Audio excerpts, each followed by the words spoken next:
नमस्ते साथीहरू, तपाईहरु सबैलाई हार्दिक स्वागत छ र आजको म यस भिडियोमा तपाईहरु यदि शेयर बजारसँग सम्बन्धित हुनुहुन्छ र शेयर बजारसँग चासो राख्नुहुन्छ र केही मात्रामा लगानी गर्दै आइराख्नु भएको छ भने तपाईहरुले शेयर बजारसँग र नेपालको पुँजी बजारसँग सम्बन्धित निकाय र तिनीहरुले गर्ने कामको बारेमा पनि जानकारी हुन निकै नै आवश्यक छ र आज उक्त विषयवस्तुमा केन्द्रित रही म तपाईहरुलाई यस भिडियोमा जानकारी दिन गइरहेको छु। र नम्बर 1 मा छ धितोपत्र बोर्ड नेपाल छ। यसको काम नाम हो सेवन भनेर राखेको छ र यसको नियामकमा चाहिँ रेगुलेटर हो, किनकि नियामक कम्पनी कस्तो हो भने शेयर बजारको सर्वोच्च निकाय नियमावली बनाउने, आईपीओ स्वीकृति दिने र ब्रोकर, डीपी, मर्चेन्ट बैंकर आदिलाई लाइसेन्स दिने र बजारको निगरानी र अनुशासन कायम गर्ने कम्पनीको मुख्य उद्देश्य चाहिँ सेभेनको रहन्छ। र त्यसैगरी नेपाल स्टक एक्सचेन्ज नेप्से बजार सञ्चालक, मार्केट अपरेटर, नेपालकै एकमात्र सेकेन्डरी मार्केट जसले शेयर खरिद बिक्रीको प्लेटफर्म उपलब्ध गराउँछ। र त्यसैगरी 3 नम्बरमा छ सीडीएस एन्ड क्लियरिङ लिमिटेड। यसको काम हो क्लियरिङ एजेन्सी, शेयर अभौतिकरण जस्तै डिम्याटमा शेयर राखिदिने, सेटलमेन्ट गरिदिने, ट्रान्सफर, मेरो शेयर एप, आईपीओ आवेदन व्यवस्थापन र बोनस राइट शेयरको डिजिटल रेकर्ड राख्ने काम चाहिँ सीडीएससीले गर्छ। नम्बर 4 मा छ ब्रोकर कम्पनीहरू, बजार सहभागिता, मार्केट पार्टिसिपेन्ट, लगानीकर्ताको तर्फबाट नेप्सेमा शेयर खरिद बिक्री गर्ने एजेन्टहरू जस्तै अहिले नेपालमा 90 भन्दा धेरै ब्रोकर कम्पनीहरू रहेका छन् र जसले शेयरहरू खरिद गरिराखेका छन्। त्यसैगरी डीपीएस भनेको छ डिपोजिटरी पार्टिसिपेन्ट्स रहेको छ। यसको काम भनेको सेवा प्रदायक, सर्भिस प्रोभाइडर हो। सीडीएससी अन्तर्गत काम गर्ने, डिम्याट खाता खोलिदिन्छ, आईपीओमा आवेदन गर्ने काम गर्छ, बीओ टु बीओ र डेथ शेयरहरूको ट्रान्सफर जस्ता सेवाहरू दिन्छ। यो बीओ टु बीओ भनेको के हो भने एका घर परिवारका शेयर सदस्यको शेयरहरू एक व्यक्तिबाट अर्को व्यक्तिको खातामा ट्रान्सफर गर्ने प्रक्रिया, अथवा मृत भइसकेका व्यक्तिहरूको शेयर पनि आश्रित व्यक्तिको एका घर परिवारको खातामा ट्रान्सफर गर्ने प्रक्रिया भनेर बुझ्नु होला। र इस्यु म्यानेजर अथवा मर्चेन्ट बैंकर सेवा प्रदायक प्लस व्यवस्थापक कम्पनीको आईपीओ, एफपीओ, राइट शेयर निष्कासनको प्रक्रिया सञ्चालन गरिदिन्छन् यिनीहरूले। यस्तो जस्तै प्रोस्पेक्टस जस्तै विवरण पत्र तयार पारिदिने, नियामकसँग सम्पर्क राख्ने र एलटमेन्ट प्रक्रिया हेर्ने काम चाहिँ इस्यु म्यानेजरले काम गर्ने गर्छन् भने शेयर रजिस्ट्रारको काम चाहिँ आरटी र आरटीए सेवा प्रदायक हो। कम्पनीको तर्फबाट शेयर धनीहरूलाई अभिलेख राख्ने काम, बोनस, डिभिडेन्ड वितरण गर्ने, एजीएमका सूचना कागजपत्र पठाउने आदि कामहरू शेयर रजिस्ट्रारको काम हो, जसले सम्बन्धित नेपाल धितोपत्र बोर्ड र सम्बन्धित कम्पनीहरूलाई बुझाउने काम गर्छ। त्यसैगरी मार्केट मेकर बजार सहभागिता, लिक्विडिटी प्रोभाइडर्सको काम हो। बजारमा तरलता कायम राख्न शेयर किनबेच गर्ने, आवश्यक परेमा सस्तोमा बेच्ने, महँगोमा किनेर बजार सन्तुलन राख्ने नेपालको प्रारम्भिक चरणमै छ। यो अझै पनि त्यति धेरै आक्रामक रूपमा अगाडि बढिसकेको छैन।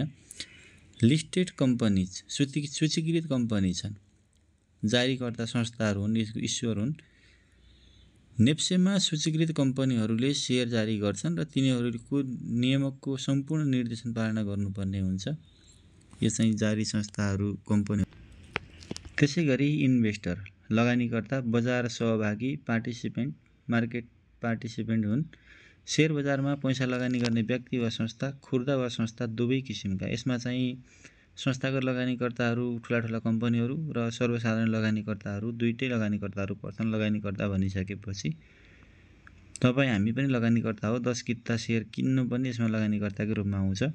अन्डर राइटर तपाईहरुले बुझ्नै पर्ने कुरा जोखिम व्यवस्थापक, रिस्क टेकर हो। यो भनेको के हो भने कुनै आईपीओमा बिक्री नहुन सक्ने जोखिम उठाएर बाँकी शेयर किन्ने ग्यारेन्टी दिने संस्था। तपाईले देख्नु भएको छ कुनै पनि कम्पनीको विवरण पत्र उक्त कम्पनीको शेयरमा पुरै आवेदन नपरेको खण्डमा अन्डर राइटर डट क्यापिटलले गरिदिने भनेर राखेको हुन्छ। यो भनेको के हो भने एबीसी भन्ने कम्पनीले शेयर निष्कासन गर्यो र उक्त शेयरमा आवेदन परेन भने त्यसको अन्डर राइटर चाहिँ XYZ भन्ने कम्पनीले लिन सक्छ भन्ने मात्र हो।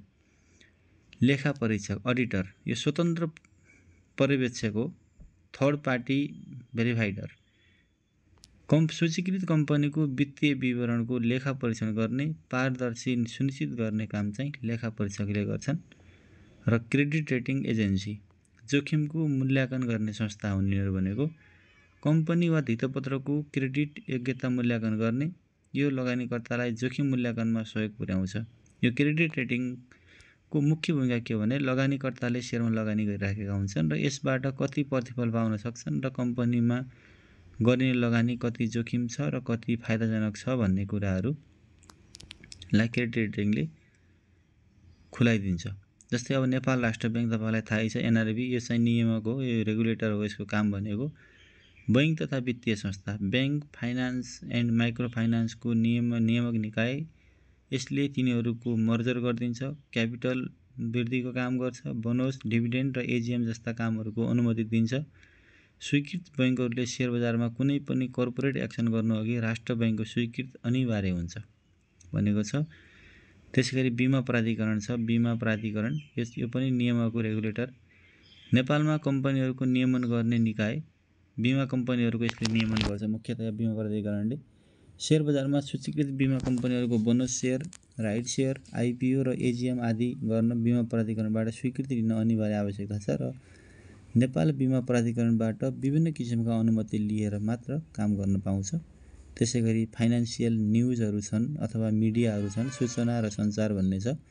सेयर बजार, अर्थतन्त्र, वित्तीय विश्लेषण तथा समाचार प्रकाशन, सेयर विश्लेषण, पोर्टफोलियो ट्र्याकिङ, मूल्य चार्ट, फन्डामेन्टल एन्ड टेक्निकल टुल्सहरू प्रदान गरेका छन्। यस्ता चिजहरू हामीले सेयर बजारमा लगानी गरिसकेपछि हेर्नै पर्ने हुन्छ र केही कुराहरू हामीले जानकारी लिनै पर्ने हुन्छ र त्यस्ता चिजहरू हामीले कसरी प्राप्त गर्न सकिन्छ भन्ने कुरामा नेपाली पैसा भन्ने एउटा एप छ, सेयर संसार, स्मार्ट वेल्थ, बीजशाला, बीजमाण्डु, बिजनेस पोस्ट, बीमा पोस्ट र मनी मित्र जस्ता टुल्सहरू हामीले प्रयोग गरेर सेयर बजारमा हुन सक्ने सम्भावित गतिविधिहरूलाई निहाल्न सक्छौँ र उक्त निहालिसकेपछि हामीले सेयर बजारको अवस्था बुझ्न सक्छौँ। हस्त साथीहरू, तपाईँलाई आजको यस महत्त्वपूर्ण भिडियोमा केही न केही कुराहरूको जानकारी भयो होला भन्न चाहन्छु र तपाईँहरूले यस भिडियोलाई अन्तिमसम्म हेरिसकेपछि एकचोटि कमेन्ट राख्दिनु होला।